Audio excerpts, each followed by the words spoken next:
நம் தேவனாகிய இயேசு கிறிஸ்துவினால் உங்களுக்கு கிருபையும் சமாதானமும் சந்தோஷமும் உண்டாவதாக.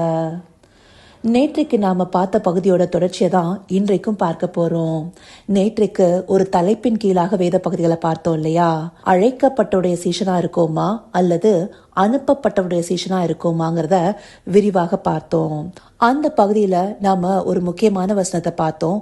அதையே இன்றைக்கு பிரதானமாக எடுத்து வேத பகுதிகளை பார்க்க போறோம்.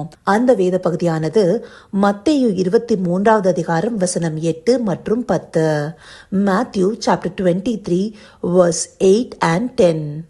நீங்களோ ரபி என்று அழைக்கப்படாதிருங்கள், கிறிஸ்து ஒருவரே உங்களுக்கு போதகராயிருக்கிறார். நீங்கள் எல்லாரும் சகோதரராயிருக்கிறீர்கள். நீங்கள் குருக்கள் என்றும் அழைக்கப்படாதிருங்கள், கிறிஸ்து ஒருவரே உங்களுக்கு குருவாயிருக்கிறார். இந்த 2 வசனங்களுமே நமக்கு கிறிஸ்துவே நமக்கு போதகராகவும் குருவாகவும் இருக்கிறாரு, நாம் எல்லாருமே சகோதரர்களாக இருக்கிறோங்கிறத தெளிவா காண்பிக்குது. கிறிஸ்துவே சரீரமாகிய சபைக்கு தலையா இருக்கிறாரு. நாம எல்லாருமே அவருடைய சபையின் அவயவங்களாக இருக்கிறோம். அப்படியாக அவயவங்களா இருக்கிற நாம எல்லாருமே சகோதரத்துவத்துக்குள்ளார இருக்கோங்கிறத இந்த வசனம் தெளிவா காண்பிக்குது. இந்த சகோதரத்துவத்தை தான் அப்போஸ்தலர்கள் பின்பற்றினவர்களாக இருக்கிறாங்க. அவங்க நிருபங்களை எழுதின போது கூட எல்லாவரையும் சகோதரர்னே அழைச்சிருக்காங்க. முக்கியமா நிருபங்களுடைய ஆரம்ப பகுதிகளில் நம்ம பார்த்தோம்னா அந்த வசனங்கள் நமக்கு தெளிவாக உணர்த்தும்.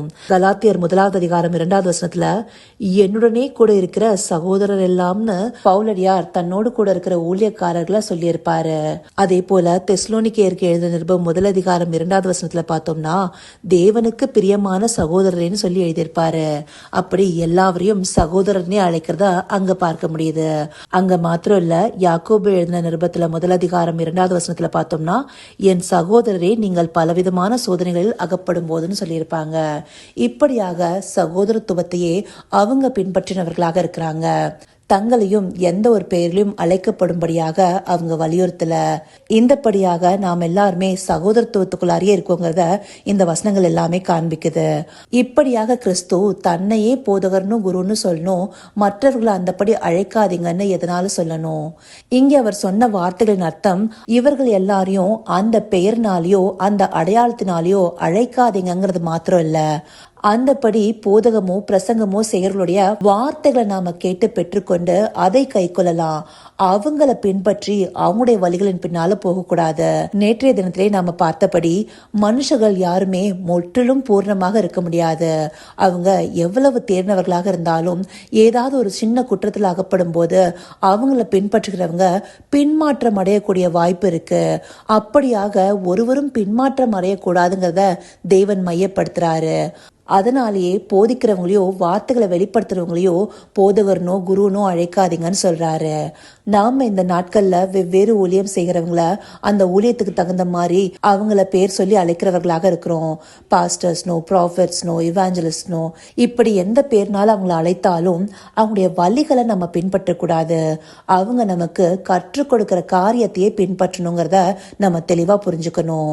இதே மத்தேயு 23வது அதிகாரம் 2வது வசனத்துல ஆண்டவராகிய இயேசு கிறிஸ்து என்ன சொல்றாருன்னா, வேத பாரகரும் பரிசேயரும் மோசேயினுடைய ஆசனத்தில் உட்கார்ந்திருக்கிறார்கள். அதாவது அந்த நாட்கள்ல வேத பாரகரும் பரிசேயரும் வேதத்திலிருந்து பிரமாணங்களை அநேகருக்கு கற்றுக் கொடுக்கிறவங்களா இருந்தாங்க. அது மோசேயின் இடத்துல இருந்து அவங்க பெற்றுக்கொண்ட பிரமாணமா இருக்கு. அதனால மோசேயினுடைய ஆசனத்துல உட்கார்ந்திருந்தார்கள்னு சொல்றாங்க. அதாவது மோசேயோட சீட்ல அவங்க இருந்து அவருடைய வார்த்தைகளை பறைசாற்றுகிறவர்களாக இருந்தாங்கிறத சொல்லியிருக்காரு. அந்த வசனத்திற்கு மேற்படியா சொல்லப்பட்ட 3வது வசனத்துல, ஆகையால் நீங்கள் கை கொள்ளும்படி அவர்கள் உங்களுக்கு சொல்லுகிற யாவையும் கை கொண்டு செய்யுங்கள், அவர்கள் செய்கையின்படியோ செய்யாதிருங்கள், ஏனெனில் அவர்கள் சொல்லுகிறார்கள், சொல்லியும் செய்யாதிருக்கிறார்கள். இந்த இடத்துல வேத பாரகரும் பரிசேயரும் மோசேயினுடைய ஆசனத்திலிருந்து அவருடைய வார்த்தைகளை வெளிப்படுத்துறாங்க. அவங்க சொல்லுகிற வார்த்தையை கேளுங்க, கை கொள்ளுங்க, ஆனா அவங்களுடைய வழிகளை பின்பற்றி போகாதீங்க. ஏன்னா அவங்கள அநேகர் சொல்லுறாங்க, ஆனா அதன்படி செய்யறது இல்லைங்கிறத இந்த வசனத்துல சொல்லியிருக்காரு. மேற்படியா அவங்க செய்த தவறுகளையும் சுட்டி காண்பிக்கிறாங்க. அந்தபடியாக போதிக்கிறவங்க அநேக நேரங்கள்ல சொல்லுகிற எல்லா வார்த்தையும் கடைபிடிக்க முடியாம போனதுனால அவர்களிடத்திலிருந்து கற்றுக்கொண்ட மக்கள் அவங்க மேல மாத்திரம் சுமத்தப்பட்ட ஒரு சுமையாக பழுவாக அந்த வார்த்தைகளை பார்த்தாங்க. அப்படியான போதனைகளை ஆண்டவர் ஒரு நாளும் தன்னுடைய பிள்ளைகளுக்கு தரல. அதனால ஆண்டவர் கற்றுக் கொடுத்த கற்பனைகளையும் கட்டளைகளையும் அவங்க சொல்லும்போது அதை கேட்டு அவங்க கற்றுக் கொடுக்கிற வார்த்தைகளை நாம கை கொண்டு நடக்கிறவர்களாக இருக்கணும்.